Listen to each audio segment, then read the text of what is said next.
My name is Brother D, and I believe in indie wrestling. Wrestling like what we get to see on the YouTube channel for Coastal Championship Wrestling. CCW is a pro wrestling promotion and training program based out of Florida. This is my first time watching anything from CCW, so I was excited to get into it. And into it is the best way to describe the crowd. The opening match of this episode was between Jackal Stevens and Matt Riddle. Now, I'm familiar with Riddle from his time with the WWE and his appearances lately over at Major League Wrestling, but I wasn't familiar with Jackal Stevens. He's a former CCW champion. Last year, he had some medical issues that took him out of the ring, and the crowd seems to love him. He took it in, too, taking his time from entrance to the ring.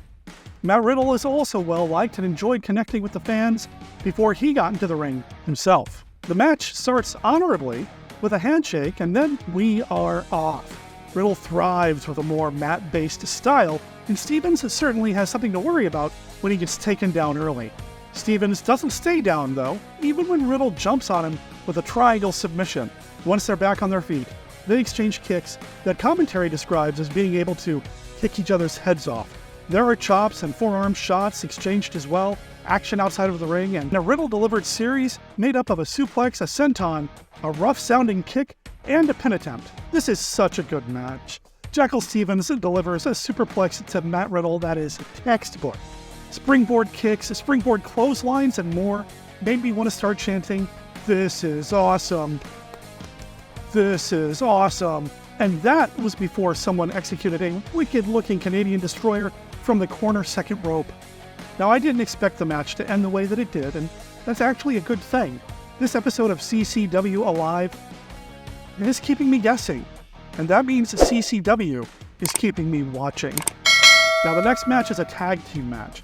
Tag team number 1 is Jimmy Wild and Elijah Drago.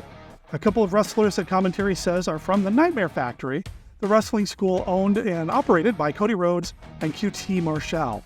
Tag team number 2 is Brady Booker and, I'm not kidding, Billy Gunn. It takes commentary about 12 seconds to start demanding "Scissor me." Oh man, Billy Gunn gets on the mic and addresses the crowd, and it's just so much fun. The crowd gets loud. The crowd chants everything from "suck it" to "oh, scissor me, daddy." Billy Gunn is having a grand time here. The match starts with Gunn and Drago in the ring. There's a lot of posturing and playing to the crowd, but they eventually get down to business.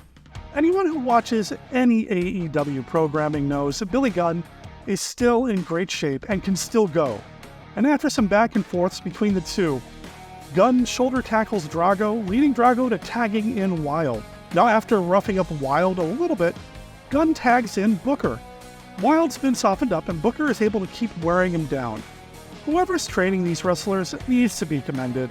Booker scoops up Wild and drops him with a solid body slam. Commentary alludes to a pass between Drago, Wild, and Booker.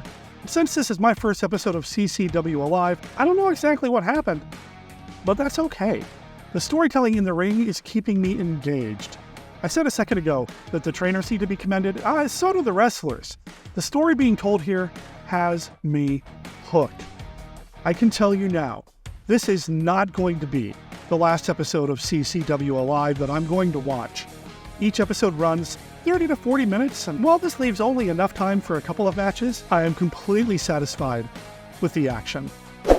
Make sure you like and subscribe to the Suplex stream, where I'll be covering future episodes of CCW Alive, as well as episodes of other independent promotions, because I'm Brother D, and I believe in indie wrestling.